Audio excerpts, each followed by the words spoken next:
Welp! After a full year of painful endurance of mediocrity, Bakugan's reboot era has finally hit rock bottom. From Gen 2's wildly divisive beginnings, to a glorious renaissance, to a self-sabotaging teetering out phase, to a pretty decent animated show, to some of the worst kick to the nuts to its own fans I think I've seen from a company that's not Nintendo.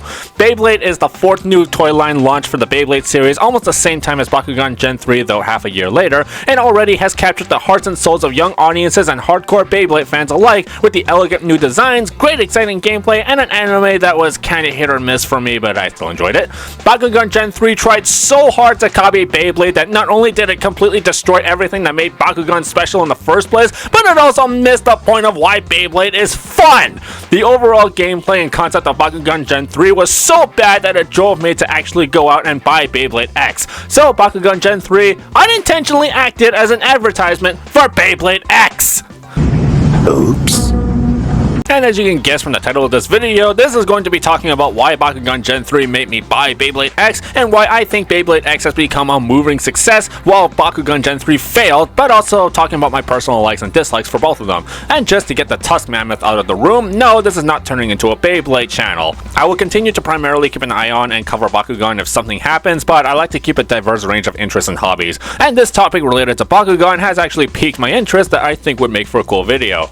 So to start this off, I want to talk about my own history with Beyblade. I was a Plastic Gen kid. I watched the original show. I had the different Beyblades like Dragoon, Dronzer, Drigger, all those cool things. In fact, my favorite one was Drigger. Ray was my favorite character in the original. I always thought he was really cool, but I didn't mind Dronzer at all. I did get into Metal Fusion. I had a few of those, but those were where I stopped mostly with Beyblade. I do have Burst Beyblades, but I only have the Drigger ones because those were the ones I really recognized and could find. Now, Beyblade to me was a simple game. There were tops that hit each other until one stopped spinning. You assembled them together, let it rip, and called it a day. But the thing with Beyblade was that there was customization to it. You wanted to make sure your Beyblade spin longer or shred your opponent's Beyblade to pieces. You just switched out different parts. It's not like in the anime where they use telepathy to control their Beyblades. No. You actually had to strategize your builds to win. That was my basic memory of Beyblades. Now for a recap of Bakugan Gen 3's game. The Bakugan Gen 3 game is the most horrific attempt at a top battling game I think I've ever seen. The game is purely a glorified slot machine where it's all dumb luck. There is no degree of control for this game. Switching the attack rings like you see in Beyblade don't change the performance of your Bakugan whatsoever. The card game elements of the game inhales Rhino Butt, and the only degree of strategy in this game is the choice synergy with your Bakugan and the cards. It has no effect on your performance in the stadium though, because unlike Beyblade, your Bakugan have to pop open to fight, and your stat number is purely randomized. It is absolute bullshit.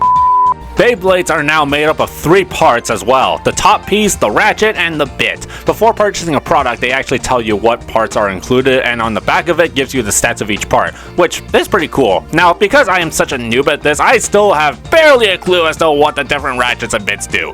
I don't know anything about making the perfect Beyblade. I don't know what ratchet works well with what bit. Some ratchets are taller than others, some ratchets have more bumps than others. From what I understand, it's for attacking, and some ratchets help with burst resistance. And from what I understand, you want the ratchet to be low and as round as possible because the Beyblade will be able to attack lower. The bit part, which is the bottom part of the Beyblade, determines how your Beyblade moves. Some bits help your Beyblade spin longer. The rush bit makes your Beyblade go full ham all over the place. But the thing about the bits is that they are specifically designed to make Beyblades pull off the extreme dash. The extreme line that you see on the base stadium is meant to have the bits connect so the Beyblade can follow the line and launch itself into the opposing Beyblade to perform the extreme dash super attack. Some of my favorite looking Beyblades have been Soar Phoenix. Like, hell yeah, I liked Dronzer in the original, and this Beyblade looks cool with the red metal and the awesome artwork on the faceplate. Yeah, I could use this. The Beyblade also comes with a string launcher too, which is awesome. I like these things in Metal Fusion. Phoenix also kind of reminds me of Flame or Red Ventry from Bakugan a little bit, so yeah, I'm using this thing. Keel Shark, Sword Dran, these are pretty cool too. But the burning question though, is it good? Is it fun? And after playing a few rounds with the guys, I can say, hell yeah! I am not kidding! Beyblade X is seriously awesome! Not only does it capture the very essence of what made Beyblade special as a kid, but it's very simple, not at all complex to the point where it's way too confusing, but also the battles are so intense and crazy to watch. Sometimes I would even say hazardous to watch because they might fly out of the stadium and hit you. Ah! And not only is your Beyblade build a factor in the game, but your launch technique actually is as well. Launching really hard could get more spin, but you might self-KO yourself. Launching too soft will give you better control, but weak spin. Tilting your launcher certain ways also is a factor that can go into your Beyblade because it can make your Beyblade go certain directions. I've never seen this before in my previous experiences, and it's pretty cool! This is the kind of stuff that Bakugan Gen 3 I feel was really lacking, that your small actions could have an impact on the overall outcome of the game. The act of customization and trying out different combinations of parts to see what fits the Beyblade and your overall playstyle is also a really fun aspect to this. It's partly why I enjoyed Beyblade as a kid, and I'm really glad they never lost touch with it. The matches in Beyblade X is played in a point system. The first of 4 points wins the match. A stamina finish where one Beyblade stops spinning is worth 1 point. A burst finish where the Beyblade just explodes, or an over finish where you knock the Beyblade into a corner pocket are worth 2 points. And the extreme finish where you knock your opponent into the extreme pocket is worth 3 points.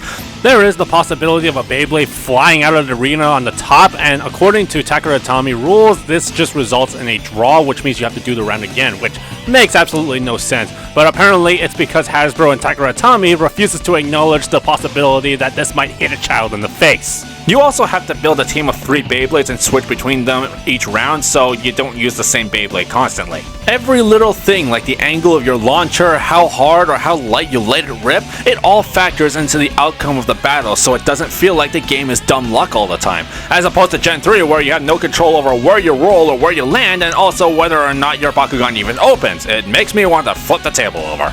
Like, I can switch out the gear parts of the Bakugan to another and it wouldn't make a difference in its performance. I've literally tested every single piece that I've had in my disposal 3 or 4 times each, and none of them performed any differently. I can stick any piece to a physical toy and call it a day. All that I have to change is the corresponding gear card, and that's it! The gear card doesn't even have to match a toy that bad. But here in Beyblade X, the slight changes, whether it's to the ratchet or the bit, the difference is clear as night and day. Some Beyblades with poorly matched ratchets and bits will be prone to underperforming and being confused to what it wants to be, that it just becomes unbalanced. Like a 480 ratchet on a needle bit, like that's just asking for disaster. But Sword Dran, an attack type Bey with a 360 ratchet good for attack with a rush bit to make it easily perform the extreme dash attack, is a solid combo. My Sword Phoenix, instead of a gear flat bit, I use a point bit, which is a balance type bit, so that not only do I have good stamina when I launch flat in the middle, but I can also make Sword Phoenix into an aggressive attacker if I launch at an angle, giving me various playstyle options. But yeah, like I said before, after you let it rip, the battle is not only sometimes quick, but they are also pretty fun to watch. Absolutely intense, and the sounds the Beyblades make when their metals clash is also very satisfying. They move just like how I would see them in the anime, and it's genuinely a fun time. And yes, Beyblade X has a lot of local tournaments for local communities, not only one-upping Gen 3 for local engagement, but also Gen 2 for local support. That is because Hasbro is trying to make Beyblade a genuine sport, and in my honest opinion, it can happen. There is launch strength to consider and actually could give me an excuse to work out my arms again. That being said though, I do gotta be fair, there are some things I wish could be improved on. For one, the painted metal on some Beyblades like Sword Phoenix wears off after several uses. It's not that big of a deal at the end of the day, but it still hurts my OCD-infested soul. Individual parts are pretty difficult to come by, and some Beyblade products come with parts that do not work for the Beyblade you buy. The Rush bit is one of the most popular bits to get, and it's locked behind a $60 arena set. I do wish that they can come up with a solution to that, but that's unfortunately just the toy industry. Actually, as I was editing this, news has come out that Takeratami rolled out a customized set that is filled with popular parts, so that's a pretty cool feature to have. Yeah, the more you use your Beyblade, the more battle damage that is going to take over time. It makes sense because they're fighting tops. You can't expect them to last forever when you have them constantly killing each other. It's Beyblade, that's their purpose in life. What are you gonna do? As opposed to Bakugan, where Bakugan are more collector toys than fighting game pieces. Sometimes the chip metal is very visible in the arena. This might be a safety hazard, but I have not heard any incidents so far. But overall, all of those are small nitpicks when considering the overall product. Beyblade X just does everything that Bakugan Gen 3 was trying to do absolutely perfectly, being a great toy product and a really engaging solid game. The marketing as well that Beyblade X is doing is really insane compared to Spin Master doing little to no marketing for Bakugan Gen 3. Hasbro and Takara Tomy are trying their absolute damnedest to push Beyblade X to become a viable competitive sport, something that Bakugan had the opportunity to do back in Gen 2 that they never captivated on. No new Bakugan Gen 3 news or any communication from Spin Master about the plans for the franchise, the lackluster delivery on the toy products, and the lack of actual community engagement was really what left a giant hole in my heart that needed to be filled. And the spinning top action as well as the feeling of nostalgia was what really drove me to try out Beyblade X. Not to mention, the stores, at least here, have been clearing out the Bakugan products to try and get rid of them, and they have fully replaced it with purely Beyblade X. And it doesn't seem like there is any sign of any new products coming out as previously leaked. And it really doesn't help that fans doesn't seem to be genuinely interested in Gen 3 toys at all, since the sales have been constantly declining. Meanwhile, Beyblade X has a very great interesting game, it does keep consistent with releases, and the community engagement is fantastic, and it's all fun. In Bakugan's attempt to try and copy Beyblade, they have unknowingly become the advertisement for Beyblade. And it's a shame because I'd rather be giving this money that I'm spending on Beyblade for Bakugan, but alas, they have not given me a product to make me do so. Oh yeah, there's also an anime that I watched the first season of. I quite enjoyed it. I found it to be a determination of development story since the main character Robin just loses all the time. Jackson's character I quite enjoy even though he seems like he steals Robin's spotlight a lot. Farina's voice actress also voices Yuni Naniwa, which is pretty awesome. And I will check out season 2, especially since Lark and CL is doing the opening for it.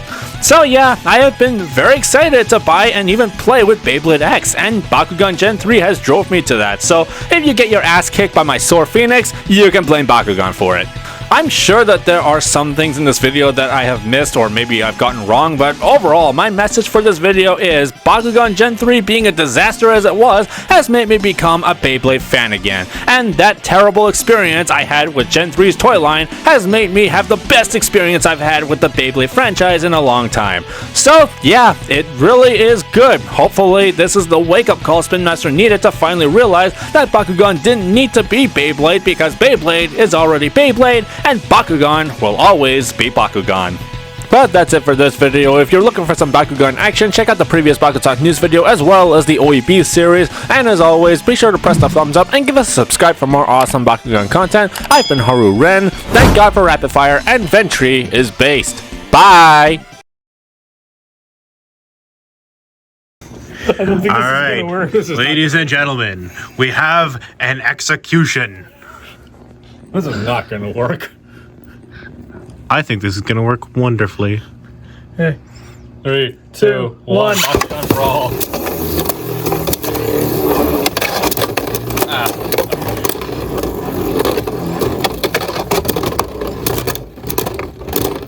It's still spinning!